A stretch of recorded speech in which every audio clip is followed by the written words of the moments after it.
Cost कितना आएगा। अगर सर्विस कॉस्ट ज़्यादा आ रहा है तो फिर पेट्रोल के जो हमने पैसे बचाए हैं तो उसका क्या ही फ़ायदा। इलेक्ट्रिक कार में क्या ही रखे है, इससे अच्छा तो बलेनो ही ले लो या फिर कोई सीएनजी गाड़ी ले लो जो आपको अच्छी एवरेज। तो भाई स्वागत है आप सबका एक नए ब्लॉग में। तो भाई इस ब्लॉग में हम बात करेंगे एमजी विंडसर ईवी की सर्विस के बारे में। आज इस गाड़ी की है फोर्थ सर्विस और ये कार चल चुकी है लगभग 30,200 किलोमीटर। आज हम जानेंगे कि एक पेड सर्विस में ईवी कार का क्या कॉस्ट आता है, क्या क्या इसमें लेबर कॉस्ट होती है, क्या इसमें हिडन चार्जेस होते हैं और सब आज इस वीडियो में जानेंगे। तो भाई जब भी हम एक ईवी कार लेते हैं तो हमारा मेन कंसर्न रहता है कि हमारी सेविंग्स कितनी होगी। मोस्टली ईवी कार्स वही लोग प्रेफर करते हैं जिनकी डेली की ड्राइविंग होती है और जिनको लगभग 100 किलोमीटर डेली चलना होता है, तो वो आजकल ईवी कार को एक बेटर ऑप्शन लेकर चल रहे हैं। तो इसमें हम यही बताएंगे कि ईवी कार ले तो हम लेंगे, उसके बाद हमारी सेविंग्स कितनी होगी और फ्यूल में हमें कुछ पैसे बचाने के बाद सर्विस में कितना देना पड़ेगा। इसमें हम पूरी अच्छे से जानकारी लेंगे आज। पहली 3 फ्री सर्विस थी, मुझे उसमें भी कुछ पे करना पड़ा था, उसके बारे में भी बताऊंगा कि कितना पे किया और उसमें क्या क्या चेंजेस हुए थे। और आज फोर्थ सर्विस है ये, और ये आपके सामने दिखाऊंगा कि क्या क्या इसमें चेंज हुआ, क्या क्या डीलरशिप ने मुझे बोला था चेंज कराने के लिए, क्या क्या मैंने कराया, क्या क्या नहीं कराया। क्योंकि भाई डीलरशिप तो आपको बहुत कुछ बोलती है कि इसमें ये चेंज होगा वो होगा, बट आप वही चेंज कराओ जो आपको लग रहा है कि हाँ इसमें वाकई में चेंज होने वाला है। तो भाई इस वीडियो को बिना स्किप किए पूरी एंड तक देखना ताकि आप लोगों को भी पता चल सके क्या क्या ईवी कार लेने के बाद आपकी जेब से क्या क्या डीलरशिप निकालने का सोचते हैं, क्या क्या आप बचा सकते हैं और कैसे कैसे बचा सकते हैं। क्योंकि मुझे लगभग 6 महीने हो गए इस कार को डेली ड्राइविंग करते हुए और मैंने 30,000 चला दी है, तो काफ़ी कुछ मुझे समझ में आया है जो कि आप सबको भी पता होना चाहिए अगर आप ईवी कार प्लान कर रहे हो। तो भाई पहले तो मैं आपको दिखा देता हूँ कि जो मेरी पहले 3 सर्विस हुई थी उनमें मेरा कितना कितना कॉस्ट आया था और क्या क्या चेंज हुआ था। इसमें मेरा कॉस्ट आया था पूरा ज़ीरो, इसमें कुछ भी पे नहीं किया था एकदम, क्योंकि फ्री सर्विस थी, सिर्फ चेकअप होता है। उन्होंने 1 घंटे में कार वॉश करके चेकअप करके गाड़ी मुझे दे दी थी। उसके बाद थी भाई नेक्स्ट सर्विस जो कि थी, तो भाई ये थी मेरी विंडसर ईवी की सेकंड सर्विस जो हुई थी 6,185 किलोमीटर पे, और ये हुई थी जुलाई में, 26 जुलाई हुआ था। इसमें एक तो इन्होंने गेयर ऑयल चेंज किया था कुछ, जैसे रिवर्स और जैसे कि इसमें रिवर्स और ड्राइविंग मोड, तो उसमें ये गियर ऑयल समथिंग करके आता है, ये चेंज हुआ था जो कि था 1648 का। और बाकी एक दो छोटी मोटी चीज चेंज हुई थी, तो इसका टोटल कॉस्ट बना था 2,127 रुपये। तो बात कर लेते हैं अपनी थर्ड सर्विस की। ये हुई थी 18,000 किलोमीटर पे, जो कि हुई थी 6 नवंबर को। तो भाई इसमें देखो ये सब चेंज हुआ था, थर्ड फ्री सर्विस है। एक तो ये है सोलवेंट विंडो क्लीनर हो गया, और फिल्टर एसी फिल्टर था मे बी ये, हाँ air filter, sorry air filter change हुआ था। और इसके बाद तो इसका टोटल कॉस्ट आया था 1,300 समथिंग। ये भी थर्ड फ्री सर्विस थी। तो आज हम जा रहे हैं इसकी फोर्थ सर्विस करवाने जो कि पेड रहेगी, और चेक करेंगे एमजी का सर्विस एक्सपीरियंस कैसा है।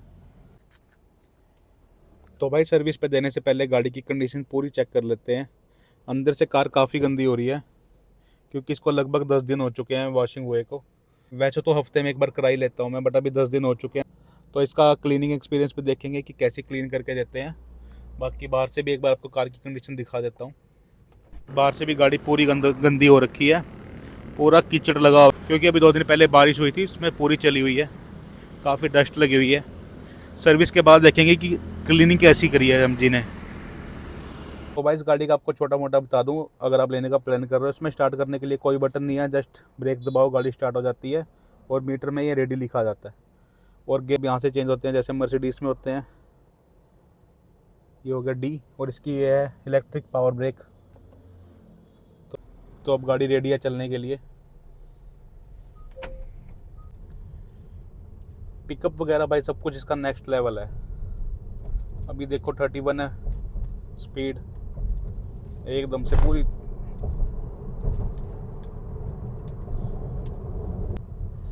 तो भाई अगर हम बात करें बैटरी ड्रेनेज की कि 30,000 किलोमीटर चलने के बाद क्या बैटरी जल्दी ख़त्म होने लग जाती है, तो भाई ऐसा कुछ नहीं है। जैसी मैंने स्टार्टिंग में ली थी बिल्कुल मुझे वही रेंज मिल रही है, लगभग 280-90 किलोमीटर के आसपास गाड़ी इजीली चल जाती है। तो भाई हम आ चुके हैं एमजी, अब यहाँ पे एंट्री कराएंगे पहले। तो भाई यहाँ पे गाड़ी ड्रॉप करते हैं सर्विस के लिए। अभी एक मैकेनिक आएंगे तो वो पूछेंगे कि गाड़ी में क्या क्या प्रॉब्लम्स आ रही हैं, कुछ आ रहा है तो मुझे तो कोई प्रॉब्लम नहीं आ रही तो मैं मना ही करूँगा। बाकी ये भी चेक करें कि कोई इंटरनल प्रॉब्लम तो नहीं है गाड़ी में। सो चलते हैं। तो भाई अपनी गाड़ी सर्विस पे देने के बाद मैं आ गया था विंडसर का प्रो मॉडल देखने। इसमें कुछ ज़्यादा फ़र्क नहीं है, बस 100 किलोमीटर फालतू चलती है ये। और इनसे मैंने अपनी गाड़ी की वैल्यू भी लगवाई है, देखते हैं हम क्या वैल्यू देंगे। तो भाई अभी मैं विंडसर प्रो आया, देखो इन्होंने मेरी गाड़ी की वैल्यू लगाई है लगभग 11 लाख रुपए, जो कि मैंने 6 महीने पहले 17 लाख की खरीदी थी। तो भाई अगर रीसेल आपके लिए एक कंसर्न है तो इलेक्ट्रिक कार में क्या ही रखे, इससे अच्छा तो बलेनो ही ले लो या फिर कोई सीएनजी गाड़ी ले लो जो आपको अच्छी एवरेज दे दे। क्योंकि 6 महीने में सीधा 6 लाख रुपए कम हुए हैं इसके। तो ये तो ये सोच के लो कि अगर आप ले रहे हो तो आपको ही चलानी है, क्योंकि जब बेचने जाओगे तो कुछ नहीं मिलेगा। तो भाई इन्होंने जो सर्विस की कोटेशन बनाई है, जो टोटल बिल लगभग आ सकता है वो 9,000 के बनाया है। तो वो 9,000 का बनाया है। तो उसमें से मैंने काफ़ी चीज़ें कटवा दी हैं, लाइक जैसे कि व्हील अलाइनमेंट और भी फालतू की बहुत सारी चीज़ें ऐड की हुई थी, मैंने सारी कटवा दी। जो जो मेन था जैसे कि ऑयल चेंज, ये वो जितना भी था, ब्रेक ऑयल वगैरह, ये सारा मैंने इंक्लूड कर दिया। इसके बाद जो फाइनल बिल आएगा उसके बारे में आपको बताता हूँ। तो भाई एक चीज़ का ना हमेशा ध्यान रखना है अपने, चाहे आप ईवी की सर्विस करा रहे हो, अपनी किसी भी कार की सर्विस करा रहे हो, पहले ना एस्टिमेट पूछना कि क्या क्या चेंज होगा, क्या क्या उसमें लगेगा। उसके बाद जो जो आपको लग रहा हो ना, तो वो सब हटवा देना। इसमें जैसे वाइपर की बात कर रहे थे कि वाइपर चेंज होंगे, वाइपर भी 1600-1700 के थे, तो मैंने वो भी, अभी मेरे अच्छे चल रहे हैं, बिल्कुल ठीक चल रहे हैं, तो मैंने इनको मना कर दिया वो चेंज करने से। और एक ये कह रहे थे कि डिस्क की फेसिंग करने के लिए, जिसमें डिस्क ब्रेक्स पे वो करते हैं, उनकी थोड़ी रबिंग करते हैं, थोड़ी सफाई करते हैं, वो भी इतनी जरूरी नहीं होती, जरूरी होती है पर लगभग 50-60 हज़ार किलोमीटर चलने के बाद। और बाहर से करवा सकते हैं, काफ़ी अच्छे रेट में हो जाती है। यहाँ तो एक्सपेंसिव होता है, लेबर चार्जेस भी बहुत ज़्यादा होती हैं, इसलिए मैं तो रिकमेंड करूँगा कि बाहर ही करवाया करो। वो भी मेन कंसर्न तो भाई यही होता है जो भी ईवी कार प्लान कर रहा है कि सर्विस कॉस्ट कितना आएगा। अगर सर्विस कॉस्ट ज़्यादा आ रहा है तो फिर पेट्रोल के जो हमने पैसे बचाए हैं तो उसका क्या ही फ़ायदा। तो भाई जब तक कार की सर्विस हो रही है तब तक हम देख रहे हैं यूट्यूब पे व्लॉग। क्या नाम है चैनल का? राजपूत उदेश। तो भाई चैनल को जरूर सब्सक्राइब कर लेना, क्योंकि आजकल बड़ी इन्फॉर्मेटिव वीडियो डाल रहे हैं चैनल ट्रैवलिंग और कार्स को लेके। तो अगर अब तक सब्सक्राइब नहीं किया तो भाई प्लीज़ सब्सक्राइब कर देना। तो भाई लगभग सर्विस हो ही चुकी है, इतने जाके बिलिंग वगैरह करा लेता हूँ, देखता हूँ बिल कितना बना है। तो भाई कार लगा दिया मैंने चार्जिंग पे, अब चेक करो कि कैसी वॉश हुई है। वहाँ पे मिट्टी तो पूरी रिमूव कर दी, जो कीचड़ वगैरह फंसा हुआ था सारा एकदम क्लीन कर दिया उन्होंने। तो भाई सबसे अच्छी चीज़ जो मुझे एमजी की लगी, उन्होंने कंप्लीट सर्विस और वॉशिंग के बाद एक बार मुझे बुला के दिखाया कि आपको गाड़ी में अगर कोई कमी लग रही है वॉशिंग में या सर्विस में तो आप एक बार चेक कर लीजिए, अगर आपको कमी लग रही है तो हम उसको भी ठीक कर देंगे। तो मैंने चेक किया था तो थोड़ी मुझे लगी थी, तो मैंने उनको बता दिया था, उन्होंने साथ के साथ मेरे सामने क्लियर कर दिया था। अंदर उन्होंने पॉलिश अच्छे से नहीं की थी, तो मैंने वो दोबारा करवाई है। यहाँ पे ये विंडो में इतनी क्लीन नहीं हुई थी, तो मैंने उनसे कहा कि एक बार और पॉलिश कर दो, तो उन्होंने 2 बार किया, तो बहुत चमक रही है पूरी। तो भाई अपनी ओवरऑल सर्विस तो अच्छी हो गई है, क्लीनिंग के बाद थोड़ी पिकअप वगैरह भी बढ़ जाती है।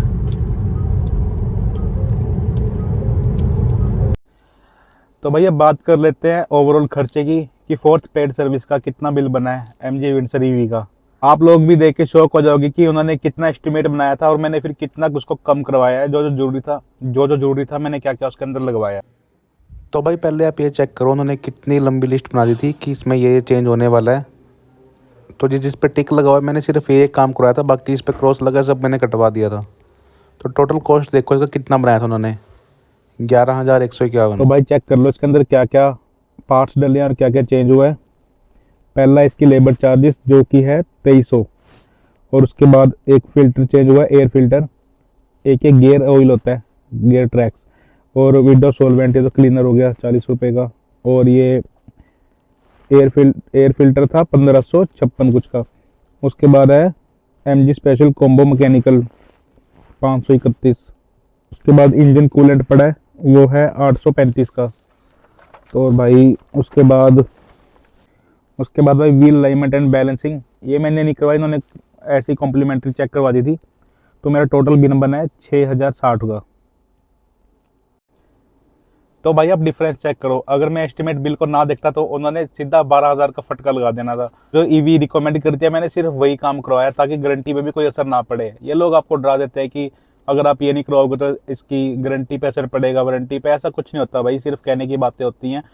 तो भाई आने वाली वीडियो में मैं आपको पूरा इस कार का अच्छे से रिव्यू दूंगा कि जब से मैंने ये कार लिया तब से मुझे क्या क्या प्रॉब्लम्स आए, क्या क्या चीज़ें अच्छी हुई, क्या क्या बुरी हुई, रेंज एंग्जाइटी कब फील होती है, कैसे फील होती है, और कैसे हम एक ईवी ट्रिप को प्लान कर सकते हैं। अपना पूरा 1 से लेके 30,000 किलोमीटर तक का पूरा आपको रिव्यू दूंगा। तो भाई टोटल कॉस्ट सर्विस का आया 6,000, जो कि मुझे लगता है कि थोड़ा ठीक भी है। अब अगर आप 17-18 लाख की कार ले रहे हो, इतना तो मैं अपनी 10 लाख की वरना कभी पे करता था, हमेशा 6 से लेके 10 तक के बीच ही बिल बनता था, इसमें भी इतना ही आया है।